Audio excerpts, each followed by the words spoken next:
me, which means not my people.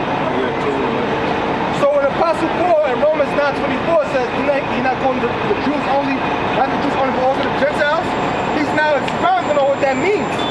And he's expounding on what that means by going to the book of Hosea by telling you, I will call them my people, which is not my people, and her beloved, which is not my beloved, which is not beloved. Now who is that talking about? Go to Hosea, the 1st chapter, in the 6th verse. And she conceived again and bare a daughter, and the Most High said unto him, call her name the Ruhamah, for I will no more have mercy upon the house of Israel, but I will utterly take them away. But I will have mercy upon the house of Judah, and will save them by the Lord of their power, and will not save them by bow, nor by sword, nor by battle, nor by horses, nor by horses. But when she had weaned the Ruhamah, she conceived and bare a son. Then said the Most High, call his name Lord me, for ye are not my people, and I will not be your power. So my Israel. That's how we go back to Hosea. He says what? As he says, see, I will call them my people, which are not my people, and her beloved, which is not my beloved. The ones called not his people was Israel. The ones that was not beloved was Israel, because he wasn't going to have mercy. Therefore, they wasn't going to be beloved. So he's telling you that those are the Gentiles that were called. Then he says, and it shall come to pass that in the place where it was said unto them, ye are not my people, they shall be called the children of the living power. Going back to Hosea, the 1st chapter, the 10th verse. Yet the number of the children of Israel shall be as the sand of the sea, which cannot be measured nor numbered. And it shall come to pass that in the place where it was said unto them, ye are not my people, there shall be said unto them, ye are the sons of the living power. So the Apostle Paul is saying, the Lord didn't call the Jews only, but also the Gentiles. Why did he call the Gentiles? Because he said in Hosea, he will call them a people, which is not his people. And none beloved, which is not beloved. That's talking about Israel. So Israel is them Gentiles. Those Gentiles go back to the Latin word gentiles, which means what? It really means foreign. Because why? Israel was foreign to their own customs. They was keeping the customs, the practices, and traditions of the other nations. Right? Just like they're doing. That's what they're doing today. You got Jake celebrating Halloween. Oh, Halloween's coming up. Oh, Thanksgiving's coming up. Oh, Christmas. You can't spell Christmas without Christ. Columbus Day. Yeah, Columbus Day. Here it is, the motherfucking gift. That's like Esau celebrating Bin Laden's Day. Yeah, it's like Esau celebrating Bin Laden's Day. Or Osama Bin Laden's Day. You know? They won't do that. Right? It says, Isaiah also cried. Oh, I might start doing this Isaiah also cried concerning Israel. Though the number of the children of Israel shall be as the sand of the sea, a remnant shall be saved. That's Israel. That's the Gentiles that was called. Because you had the Israelite and you had the Israelite Gentiles. Those Jews were the ones that knew they were Jews, that was keeping the customs of their forefathers, keeping the traditions of their fathers. But the Gentiles are the ones that were also Jews, Israelites, that was keeping the customs of the other nations, and was being called foreigners or uncircumcised by the actual circumcision, which are the Jews.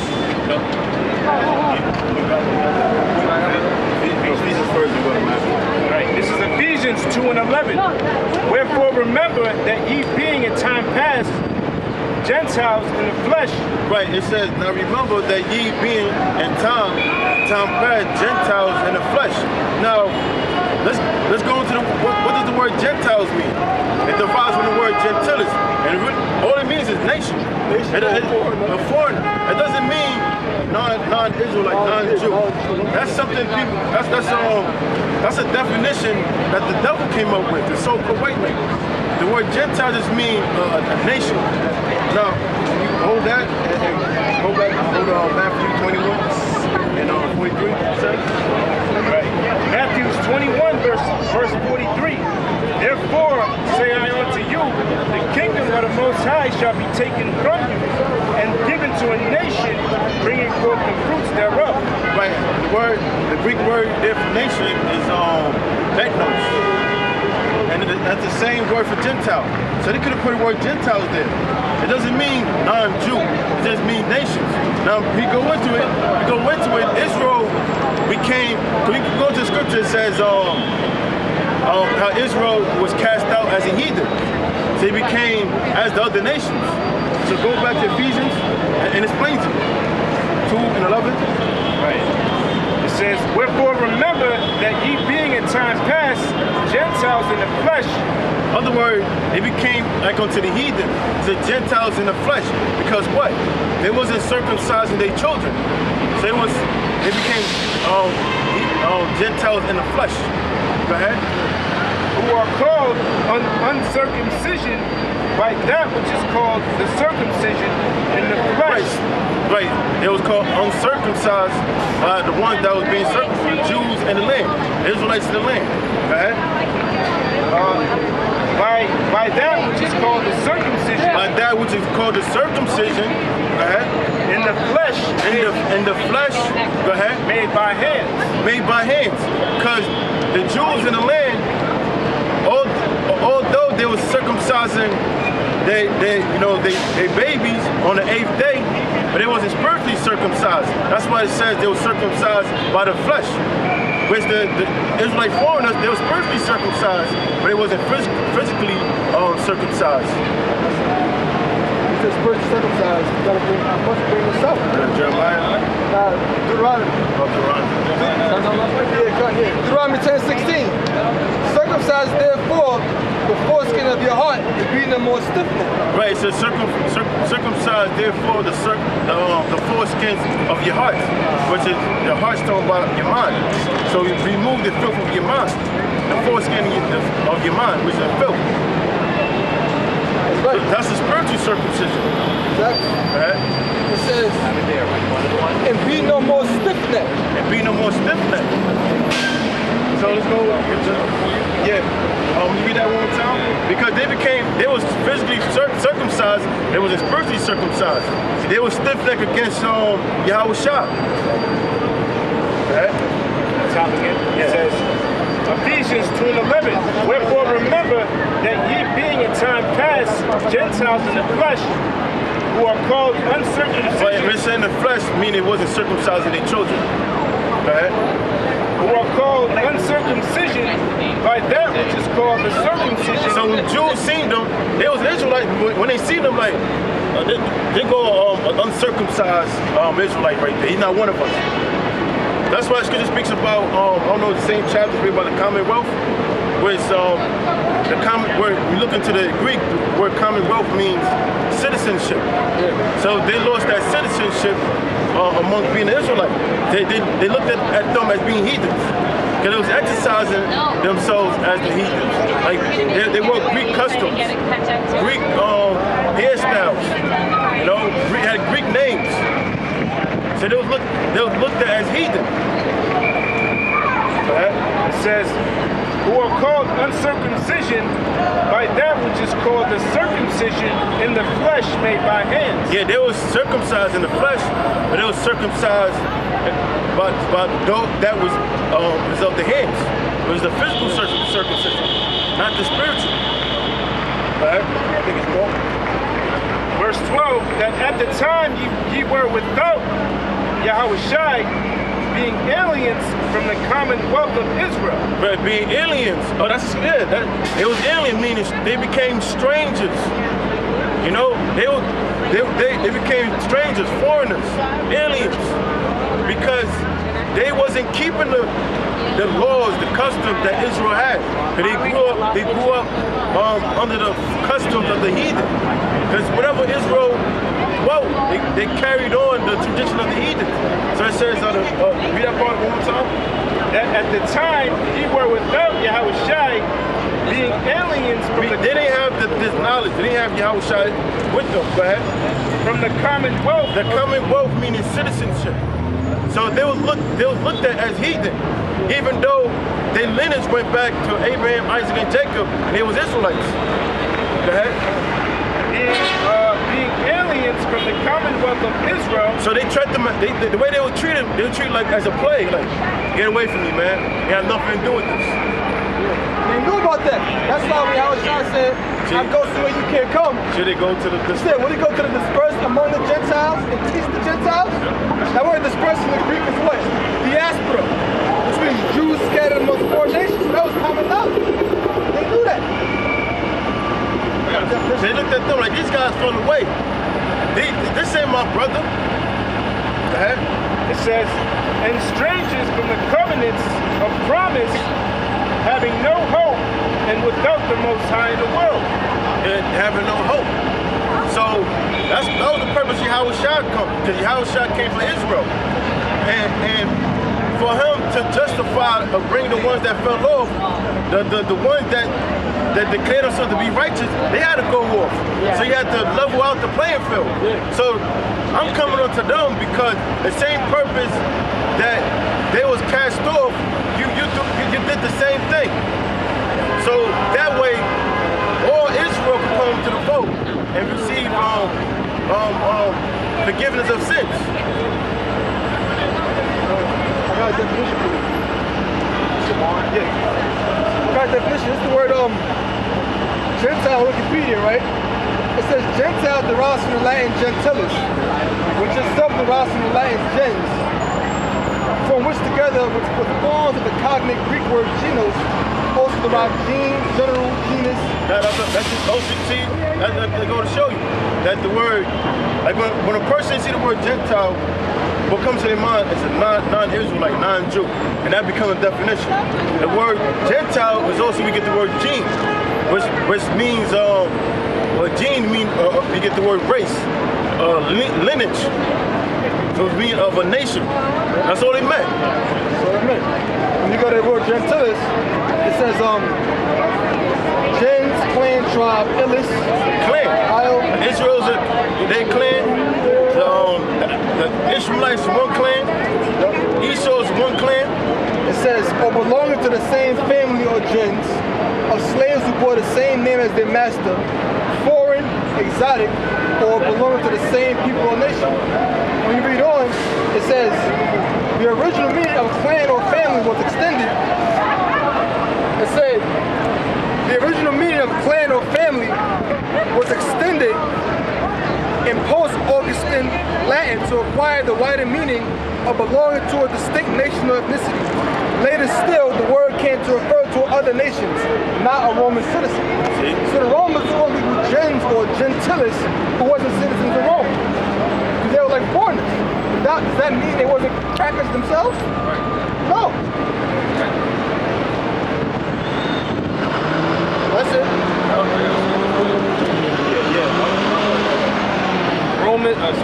Jeremiah 9, verse 25. Behold, the days come, saith the Lord, that I will punish all them which are circumcised with the uncircumcised. It goes in what you're talking about. Read it one more time. It says, behold, the days come, saith the Lord, that I will punish all them which are circumcised with the uncircumcised. Yeah, which, Yeah, like you said, brother, one thing that stood out that you said was, the Lord had to even the playing field, so to speak. All right, those that was calling themselves Jews in Jerusalem who are circumcised, as opposed to those that are calling themselves Greeks and Romans who are uncircumcised, who happen to be of the same nation and dispersed. All right, the Lord said He's going to punish them together. All right, so one is not going to be like the scriptures say. What is the difference between the Jew and the Greek, so to speak, amongst the nation of Israel? Zechariah said, the Jews should get it first, receive it first. Jews receive it first. This is Jeremiah 9:26. It says Egypt and Judah because it's speaking about 10 Jews to receive it first, because it was already, the Lord already knew that the tents of Judah was the house of Judah. Judah, Benjamin, Levi, who was in the land at the time, they was going, not all of them, but they was going to neglect Yahushua. But through that neglect, open up salvation to other Israelites. So now, because by not accepting Yahushua, you brought upon yourself sin. Now, so that opened up the door for the Israelite foreigners to receive Yahushua. All right, so this is Jeremiah 9:26. Egypt and Judah and Edom Edom, all right, and the children of Ammon and Moab and all that are in the utmost corners that dwell in the wilderness. All these nations are uncircumcised, and all the house of Israel are uncircumcised in the heart. Right, so it references the other nations being uncircumcised because they was not under the law. And the law was given to Israel. But being that Israel was scattered, they carried themselves in the manner of the heathen. And they started circumcising their children. They started giving themselves Hebrew names. They gave their children Greek names or Latin names. So they was looked at as a plague by the Israelites that was in the land. Plus, if Gentile means non-Jew, Paul said in Romans 11, I told him a Jew, right? Yep. I told him an Israelite and tribe of Benjamin, right? Well, guess what? Paul was a Roman citizen by birth. Paul wasn't born in Jerusalem. So really, He was a Gentile. really by definition, Paul was a Gentile. Yeah, he would be a Gentile. So that means Paul was what wasn't Israelite. Right. See how people don't know how to look at stuff? You know? And what stands out about that scripture as well, which the was going into, also that first started with Jake going amongst the other nations and dealing with the other nations, all right, against the commandment of the Most High, all right? And that's where it first started. But then as time went on, as generations went on, then it became a big deal. Like this is why we get the writings of Paul, all right, the Yahushai and the 12 disciples, and after Yahushai went into the heavens, all right, when he told the disciples that you gotta bring in the sheep, all right, and which translates or furthermore now what we have today, man. All right, you have Jake all over the world, and this is during the time of Jeremiah. It mentioned Egypt, it mentioned Edom, all right, meaning you have Israelites dwelling in the land of Edom. It mentioned Ammon and Moab, all right, which we know the so-called Chinese and Japanese. Then it said the utmost corners of the earth, man. So this thing is translated from then, all right, just dealing with, Israel keeping the law, statutes, and commandments and breaking them to Israel becoming continue from their heritage, as the scriptures say, you know. So the Most High is bringing it back together, all right. And you can't dispute it. You can't dispute it if you really understand the scriptures, man, and what is going on. All right. That's what the Lord said. No, go ahead. Yeah, because there's a script coming to mind when you said that in Jeremiah or Isaiah, I forget where, but the Most High, like you said, this started from the beginning, Israel turning their backs onto the laws, statutes, commandments. But the Most High did say He will hand you over onto your desires, because Israel, obviously, if they're turning their back onto the laws of the Yahweh Shema Shai, eventually, if they're not following the laws, the Most High is gonna give you over to your desires. So that's what He did to the whole nation of Israel. After so many years, thousands of years, He finally just gave them over to the heathens. Right? He gave them over to the heathen cultures because that's all they were looking for. After all the miracles that the Most High did, out of all the obvious things He did in the commandments and the covenants, they still were breaking the laws. So they said, you know what? The hell with it. You want to follow the laws? I'm going to give you on to them. Then I'm going to make you born unto the other nations. And ultimately, that's how the Most High deals with you, even to this day. That's why the Most High kept getting pissed off. To the point He's like, man, I'm turning my back on these people. That's why Israel kept getting taken down, because Israel always going to be like the heathen. I get on even to this day. Yeah, Hosea, second chapter. Because even now, that's why you can even equate this with people like brothers falling off. Yeah. If he was falling off, it's probably because he's struggling with something, and the Most High gave him over to that desire. Because at the end of the day, he's not like trying to, he didn't have trust in the Most High. So he's like, you know what? All these years I'm trying to deal with you, you were not really hearkening to me. So you know what? You go in the world. Go back in the world. Yeah. So he did the same thing to the whole nation. And that's the actual script. Yeah, that's right. At the end of the day, he wasn't chosen. That's what it boils down to. That's right. It's a good point. At the end of the day, he wasn't chosen. Like Paul said, right. This goes down to the point, but brother, bring it out. Right. This is Hosea 2:1. It says, "Say ye unto your brethren, Ami, and to your sisters, Ruhamah. Plead with your mother. Plead with your mother. Plead, for she is not my wife." Right. So he said, "Plead with your mother." Who's talking? This is the Most High. He's referencing Israel as being his wife. So read that part. It said, "Plead with your mother." Plead with your mother. Plead, for she is not my wife. Right. He said, "Plead with your mother. Plead, because she is not my wife." Which he's talking to Israel. And the Most High referenced Israel as being his wife. And say it, Jeremiah 62. Go ahead. "Neither am I her husband." Go ahead. "Neither am I her husband. Let her therefore put away her whoredoms." Right, he said, "Neither am I her husband. Let her therefore put away her whoredoms." What was the whoredoms?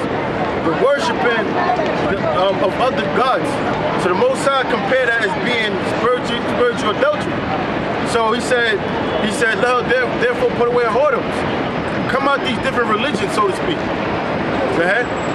It says, let her therefore put away her whoredoms out of her sight, and her adulteries from between her breasts. Yeah, get rid of these gods you have and that you worshiping, and you sacrificing animals to, and set up incense for. Go ahead.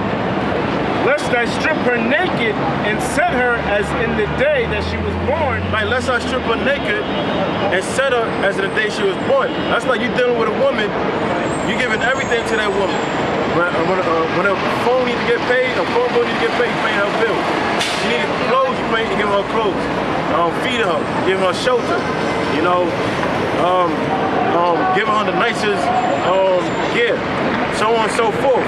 When you come to find out, all that stuff you buying her and supplying her, she using that to look good for the next man. That's how the Most High seen it.